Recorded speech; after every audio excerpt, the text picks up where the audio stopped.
दोस्तों, इस वीडियो में हम हिंदी के प्रसिद्ध कवि मैथिली शरण गुप्त के बारे में जानेंगे। तो मैथिली शरण गुप्त हिंदी के एक प्रसिद्ध कवि थे। मैथिली शरण गुप्त का जन्म 3 अगस्त 1886 ईस्वी में हुआ था और 12 दिसंबर 1964 को उनका निर्धन हो गया था। तो दोस्तों, आगे बढ़ते हैं। मैथिली शरण गुप्त जी का जन्म कहाँ हुआ था वो जानते हैं। तो उनका जो जन्म है वो उत्तर प्रदेश के उनका जो जन्म है वो उत्तर प्रदेश के झांसी ज़िले के निकट चिरगांव गांव में हुआ था। ठीक है, चलिए उनके माता पिता के बारे में जानते हैं। हुआ था, उनके पिता का जो नाम था वो रामचरण गुप्त था और उनकी माता का जो नाम था वो काशी बाई था। दोस्तों, ये थे मैथिली शरण गुप्त। आगे बढ़ते हैं। तो 12 दिसंबर 1964 को उनका निर्धन हो गया था।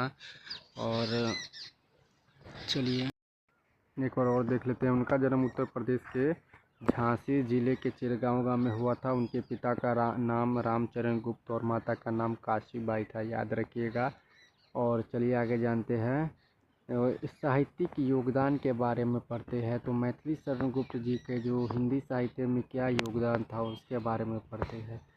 तो उन्होंने हिंदी साहित्य को कई रचनाएं प्रदान की है, जिसमें कि भारत भारती, यशोधरा, साकेत, पंचवटी और तिरस्कार उनकी जो है प्रमुख रचनाएं रही है। तो ये था उनका हिंदी साहित्य में योगदान। मैथिली शरण गुप्त का ये प्रसिद्ध रचनाएं है उनकी। चलिए आगे पढ़ते हैं। तो हिंदी जो इनके भाषा के बारे में जान लेते हैं। मैथिली शरण गुप्त की जो भाषा थी, उन्हें हिंदी और खड़ी बोली के प्रमुख कवियों के रूप में जाना जाता है। उनकी बोली हिंदी और खड़ी थी। चलिए आगे बढ़ते हैं। मैथिली शरण की गुप्त के भाषा के बारे में हमने जान लिया। जो मैथिली शरण गुप्त हैं, उनकी देशभक्तिपूर्ण रचनाओं के कारण उन्हें राष्ट्रीय कवि की उपाधि से सम्मानित किया गया था। दोस्तों, चलिए और उन्हें सम्मान के बारे में पढ़ लेते हैं कि मैथिली शरण गुप्त को भारत सरकार की ओर से कौन कौन से पुरस्कार मिले थे। तो उन्हें पद्म विभूषण मिला हुआ है और पद्म विभूषण से उन्हें सम्मानित किया गया है।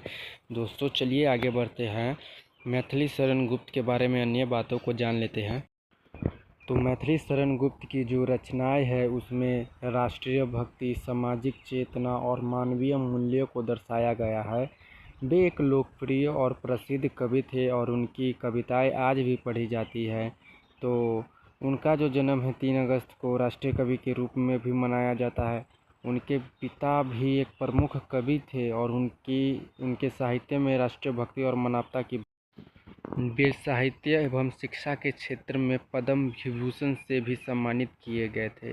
तो ये सब था मैथिली शरण गुप्त के बारे में। वीडियो कैसा लगा